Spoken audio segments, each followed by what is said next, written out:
Good afternoon. It's Kevin Hughes. Today's officially episode 1 of the podcast series that I discussed last week. I want to thank everybody that interacted with that video, watched it. I was quite taken back that at last look we were approaching 1,300 interactions with that introduction video. So that encourages me tremendously to keep going. And quite honestly, I've been thinking more about, what to do next and where to go than I have most anything last week. So, you guys working on me.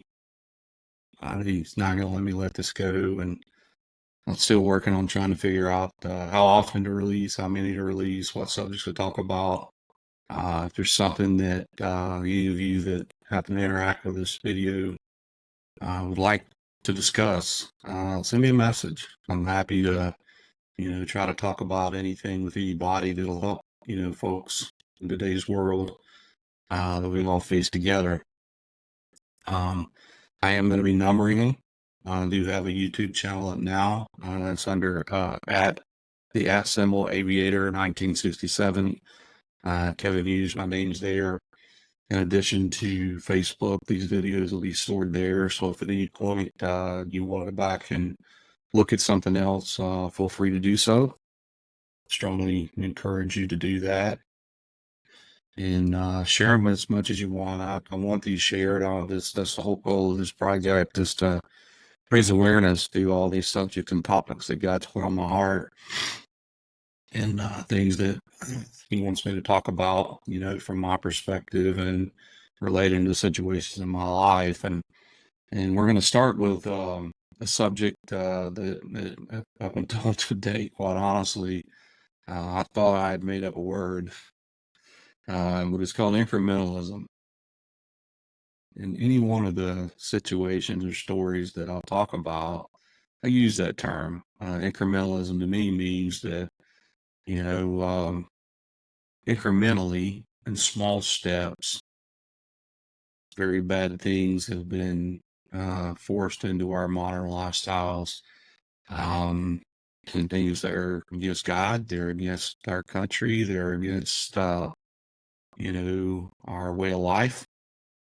They're all designed and engineered by the devil, and he is using people that, he is manipulating, and the media and social media and people in our lives and things that we obsess over and idolize to achieve a common goal. And the common goal is to rule the world in his mind, and to rule us. And, the destruction of the family unit is high on his priority list. The destruction of societal norms and our moral and ethical compass are clearly things that he wants to attack. And that's where this comes into play. Think about it. If you had some giant goal or some giant obstacle that was off in the distance, and there's no way to do it in one step to get it accomplished realistically, but it could be accomplished over smaller incremental steps. It'd be easier to get there. In this case, we're talking about, things that had been thrown at us, 10, 20, 30 years ago. For some of you that are my age, 40 years ago, um, we would have recognized the world we are, just absolute insanity and craziness, and things that we would immediately reject and wouldn't thought, 2 minutes about, accepting them or acknowledging them or being forced to respect them, or any of those kind of things. But there is a technical definition, and it applies to what I'm describing here. It's a method of working by adding to a project using many small incremental changes instead of a few large jumps. So that's exactly what I was talking about.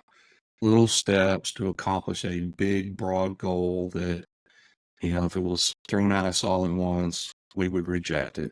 This as a societal change. It's used, focuses on the power behavioral approach to planning rather than the formal systems planning approach. Public policy incrementalism is the method of change by which many small policy changes are enacted over time in order to create a large, broad-based policy change. Less used in our political system. It's used in society in general, engineering, planning industry, but today we're talking about immorality and things that are detrimental to the Christian life, the Christian faith, to our rights, to our beliefs, to our privileges, our freedoms. Those things are all under attack.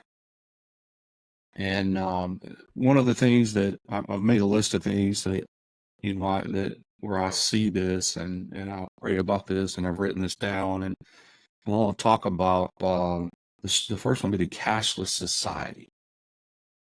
40 years ago, I'm old enough to remember, we didn't have debit cards, we didn't have credit cards. They were just coming into play, and everything was paid for with cash.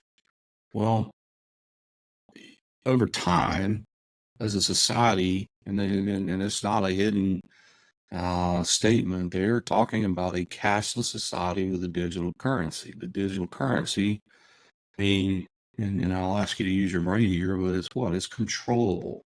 It's a method of control over you and me, but ultimately it's part of the devil's plan as he brings the Antichrist into play. And once cash is out of society and things can be purchased with cash, it allows them to control everything about your life, but at just a flip of a switch.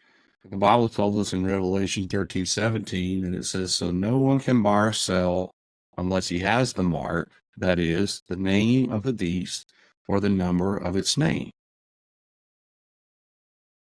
And if you put that in context, we're on that path. I went to the grocery store today. It's expensive, but every time you go to the grocery store, you don't see machines that take cash. Everything is credit card. Everything is debit card. Everything is electronic, i.e., it can be controlled by someone if they chose to. That could turn you off if you didn't comply, if you didn't take the mark, if you didn't, meet whatever criteria, then access to your funds could be politically trimmed off. There's, tests out there with a microchip in hands and those kind of things where, the wallet and the physical cards are going away. And those are all incremental steps, incrementalism at work and a real life example to an end goal of the mark of the beast. And then your choice to whether to accept that or not. Now, my belief is that if you're a born-again Christian and you've accepted Christ and you're trying to live a Christ-like life and your life is bearing fruit, i.e. you're sharing, your salvation and God's will, with others, you won't be here to have to face that decision. I strongly am a believer of the pre-tribulation rapture, and that the rapture and the second coming are two separate events. There are differing theological opinions on that, but that's where mine lands as a human being. I'm not in any of these things. I'm not going to try to force my opinion or my view down your throat on anything. I do want you to do your own research, to pray, to ask God what that means to you. And to me, I can't see God punishing those of us with a harder way to heaven by having to live through the tribulation and the choice of life or death and the mark of the beast uh, to be with Him than those who died before us, like my son, my mother, my grandparents, any of your loved ones. So that's where I stand on this. So I believe that that this part happened after I'm long gone, but it's an example I want to use. Tell you now, if 20 years ago or 25 years ago, the Olympic Committee had rolled out a opening ceremony that involved transgender men with children mocking Christianity, I highly doubt that that would be viewed as a work of art or beautiful or accepted. There would have been a giant rebellion against what that stood for and what that meant. And the transgender movement in general is an example of something that we have incrementally been forced to accept and acknowledge and give rights to, when it's something that is 100% against God and the God I believe in. Because if you believe that a person can choose who they are as a sexual preference or um, as a gender, then you are by default saying that the God that created you and me in his own image and is infallible and perfect makes mistakes. God doesn't make mistakes. God doesn't make mistakes. When you're born a man, you're born a man. That's what he chose you to be. When you're born a woman, you're born a woman. That's what he chose you to be. And I will not apologize at any point for my belief that there are two genders and only two genders. And that, what we're experiencing is the devil at work, an attack, moral and ethical attack on our society, to the point now that, we're forced into situations where, we're having to accept, if we want to be a member of Planet Fitness, for example, that grown men who identify themselves as a female are allowed to go into a locker room with women and change clothes with my wife or my daughters. And I'm not okay with that. That's not normal. And I won't accept it. So I choose to not, visit places that allow that. Um, Public nudity and sexual demonstrations in front of minors and in front of children. There's a whole month, the month of June, where we see parades of lewd behavior, and it's paraded out in the open in front of the most impressionable minds that we have in our children. And because of incrementally that being introduced to us as a society, we're forced to accept it. And it's, either you do or you get kicked out or treated as an outcast or being called, transphobic or whatever, but it's just wrong. I'm sorry, it's wrong. But that's an example of this. Drag hour in schools where, you've got men dressed as women, displaying lewd and sexual acts to kindergartners and first graders. You got pornography in schools. Any of these things, had they been, thrown at us all at once 25, 30 years ago, people wouldn't have given them a second thought. They would have made them walk the yard. They're wrong. And they would have they would have discredited them and thrown them out and not allowed this to happen. But because of incrementally that's been introduced to our society by a very small portion of our population, we have been tempted. Or we're outcasts. I would rather be an outcast than to accept the sinful behavior and the sinful life and acknowledge that. And I'll choose, the wrath of man over the wrath of God where that's concerned. The society we live in today is what I call a hookup society.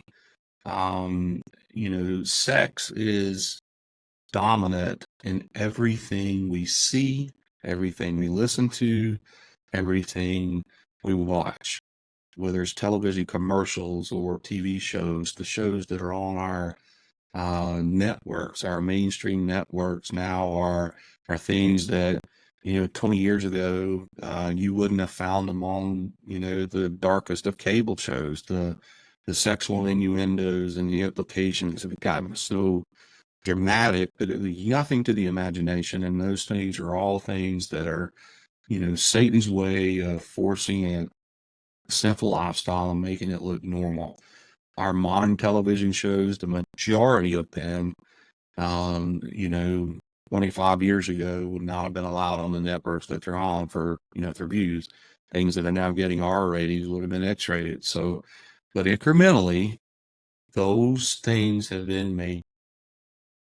It's now normal to hear profanity on mainstream television. It's now normal to see satanic rituals and worship in concerts by some of the biggest name people in the world, and it's because it's been gradually and incrementally small doses induced to our society. And unless we as Christians get on our knees, start praying about it, and stand up to it, it's going to get worse. Adultery, immorality, lack of respect, those are all things that, kids, they're taught to not respect their parents today. They're taught to not respect authority, to rebel. It's because that's what they see, that's what they hear. The music that we listen to me, I think is very damaging. It doesn't matter the genre it comes from. Most people, and I'll challenge you to do this. Here's a challenge. I'll challenge you to read the lyrics to some of your songs and then balance those against the Bible. Now, I'm going to say this throughout this process. I'm not throwing rocks in a glass house because I'm guilty of 90% of the things that we're going to talk about. I think that's why God's asked you to do this. Just because my spectrum of sin that He's forgiven me for is very broad. And that's not something I'm proud of, but His grace. It's a proof that God's grace is real. People that knew the old me. EPO, entertainment purposes only version, or the common denominator version, the guy that was in the middle of the life of the party, doing things that he shouldn't have been doing.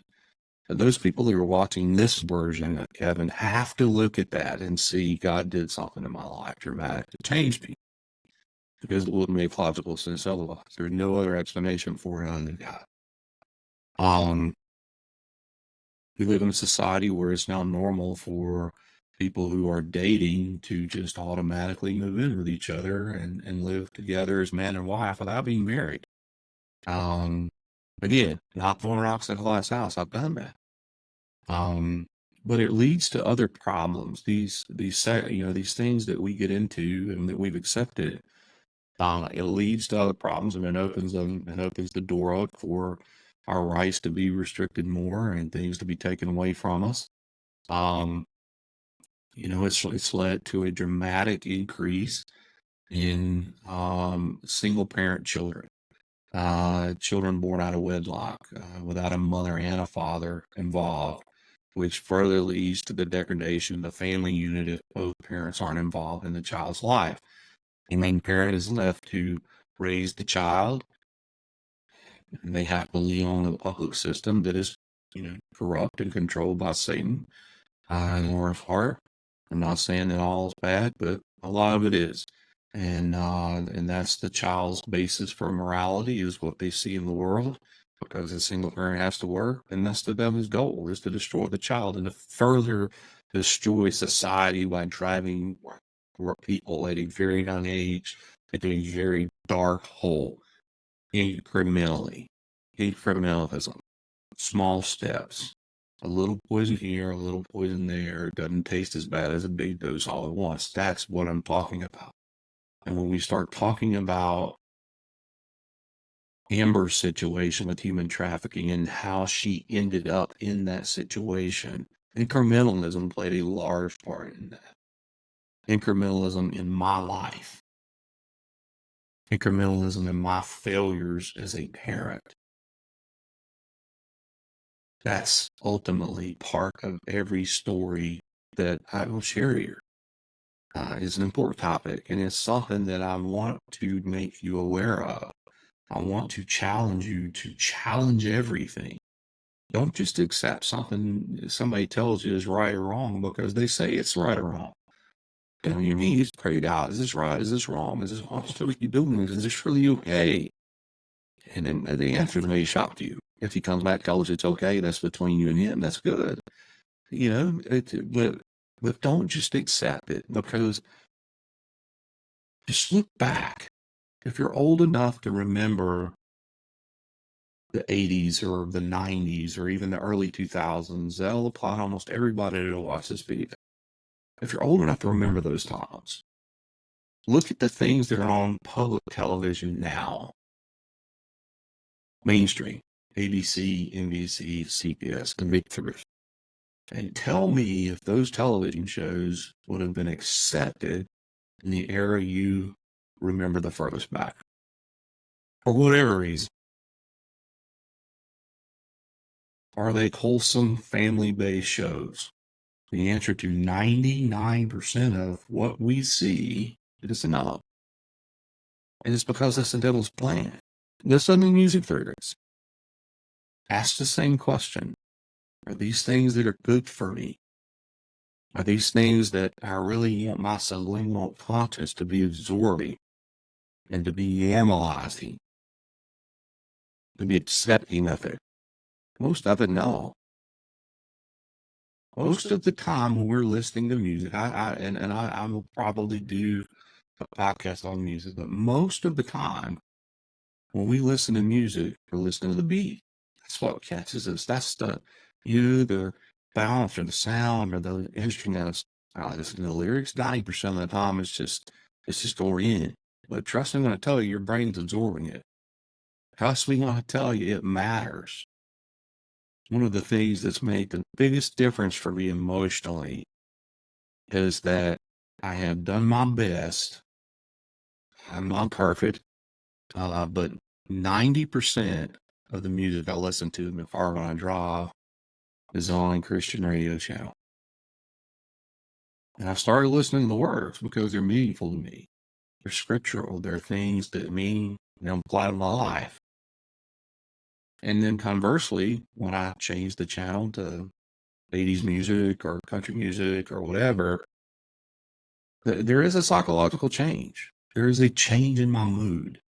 And I am generally happier at the end of a car ride when I haven't listened to praise and worship music, which is really good music. I mean, there's some stuff out there now, it's not, the things, but the hymns and those kind of things, it's actually incredible. But the message is there.